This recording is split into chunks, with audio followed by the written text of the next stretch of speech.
Welcome back to Trust Your Eyes. Round 23, so the top 8 race boiled down to just 9 teams. The Giants continued on in their hot streak, while the Hawks and Bulldogs got percentage boosts in possible danger games. But we start with the second grand final rematch of the year. Brisbane blew a 14-point three-quarter time lead and lost by a point to Collingwood. Their top 4 hopes seem shattered, so what impact will this result have on their premiership aspirations? Well, stating the obvious, but this will have a huge impact on them trying to chase this elusive flag under Chris Fagan. It was such a disappointing result. They blew it. It's a real shame because for me, they didn't even have to finish first or second, and they would have been favourites for me in any qualifying final match, whether it was against Sydney, Port Adelaide or GWS away. I would have definitely been tipping Brisbane. So that means they can't get a home preliminary final now. It's looking most likely they'll finish 5th and versus probably Carlton or Fremantle. And so what that means, they're going to have to go on the road 3 out of these 4 games if they win an elimination final first to win this premiership, which history tells you is nearly impossible. I think Adelaide might have done it once or twice in the late 90s. I can't quite remember at this stage. But also, do they have MCG demons? They've won just 3 out of their last 21 games. They lost the grand final there last year. They've won only 1 final at the MCG. That was against Melbourne, I believe, 2 years ago. But the thing is, can Brisbane still win it? Yes, they can. I think their best is still the best in the competition. But this 1-point loss was a big blow. It might cost them a premiership in their 6th realistic attempt to win one under Chris Fagan. We focus on the last game of the round, which was played out west. Carlton's season is still alive. They sit 8th after a dominant 65-point win over West Coast. They did this without Harry Mackay and Charlie Curnow and a number of other best 22 players. They have St Kilda next week, so right now, what percentage chance do you give them of beating the Saints? To me at this stage, this is a classic 50-50 matchup that I just cannot split. On Carlton's performance, I thought they were fantastic. The small forward line work, they used Kemp on McGovern. So tactically, it was really impressive. And then the players were really focused. But saying all that, I thought West Coast were deplorable. It almost looked like they were tanking, that they didn't want their arch rivals in Fremantle in the top 8. Obviously, that's not true, I don't think. That's just what it looked like. I don't think they'll get many players back. I know the injury report says 1 to 2 weeks with a lot of their injuries, but I think that's trying to sell hope more than anything else. But if I put Carlton's most likely their team on paper compared to St Kilda's, I think I have to pick St Kilda. They were fantastic last week against Geelong in the second half, kicking 13 goals to 5. They got their ball movement going. And in the back half of 2024, St Kilda has been one of the better teams. However, they got nothing to play for and Carlton has everything to play for. So if this game is a close one, say there's 2 goals in it with about 5 minutes left, I think you have to back in Carlton just for that fact that if they win, they play finals, and if they lose, they're in big trouble of missing out. It'll be a fascinating game. Hopefully St Kilda do bring the intensity and make it a battle, and we'll see what happens, but it's a 50-50 game right now. The showdown on Saturday night had a bit of everything. Taunting, high pressure and physicality. Port Adelaide got the win to secure top 4, but it came at a cost. Dan Houston's bump on Isaac Rankine was brutal, and we'll see Houston miss a number of weeks. How long should Houston get, and what impact will this have on the power and finals?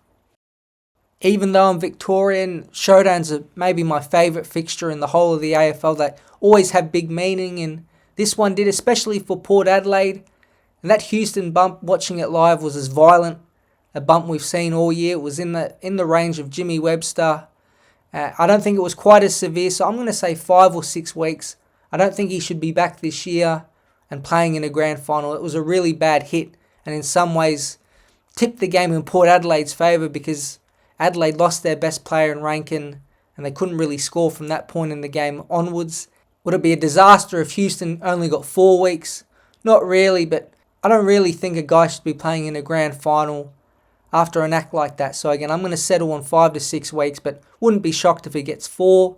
Now the impact on Port Adelaide, well, it'll be pretty big. He's probably their 4th best player behind Horn, Francis, Rosie and Butters. He's important in their ball movement with Kane Farrell, and he's probably the best pure rebound defender, especially in a score involvement sense. So it's a big out. Is it a killer blow? I don't think so. Can I imagine Port Adelaide winning the premiership without him? I still can. But if they lose one more like Rosie or Butters, then maybe you can put a line through them. So it's a big blow. It'll hurt them. And it was a bad mistake by Houston at a bad time. The other telling game of the round was GWS and Fremantle.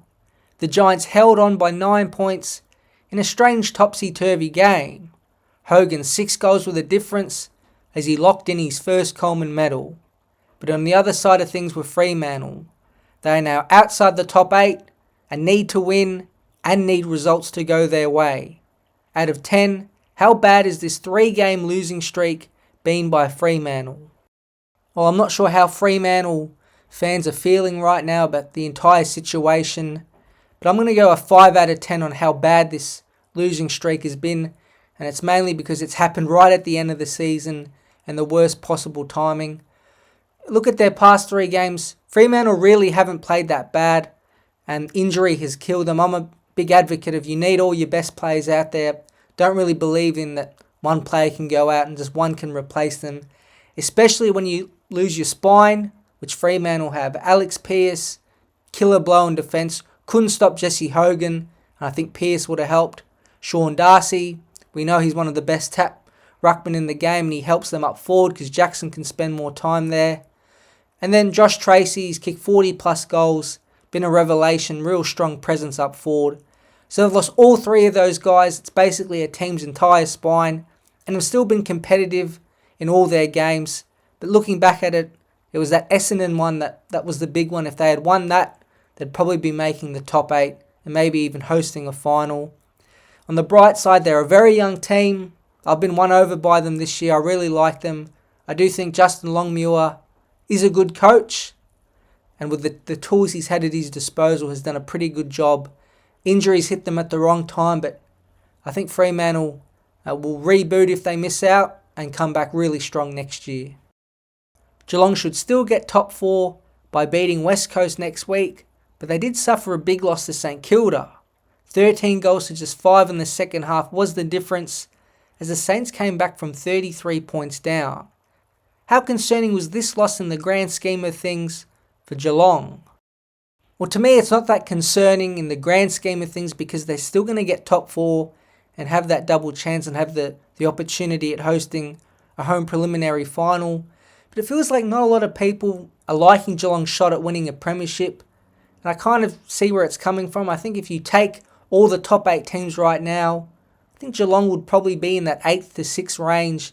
But because everyone else has stumbled and fumbled around them, they've been able to sneak just enough wins in, mainly because of their 7-0 start, and get into this top 4 now. They have a few dynamic players like Dangerfield, Holmes, Cameron and Stewart, but the rest around them is probably not as strong as it's been in the past. I think that's fair to say. I think Geelong fans would agree with that.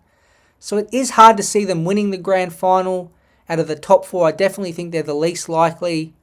But they do have Chris Scott in the coach's box, and for a single focus in finals, could he make a game plan to win 3 finals in a row? I can see that happening. But does he have the tools and the talent at his disposal? Does he have the role players that he has had in the past? I'm not so sure. And I think if Geelong win it this year, it will be a huge surprise and by far a greater achievement than their 2022 grand final win. Sydney guaranteed top spot after a 39-point win over Essendon. They seem to have got back on track in the past 2 weeks. So what has changed? And do you still have the Swans as premiership favourites? I don't have the Swans as premiership favourites because I have no one as the premiership favourites.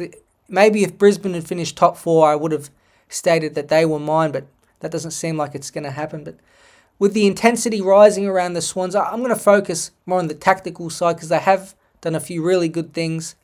I noted last week they put Callum Mills behind the ball as a spare, and they did that against Essendon and it worked really well. Mills had his best game back, and is starting to get into some rhythm and looks real comfortable in a kind of leadership role behind the ball. Parker is a hybrid mid-forward.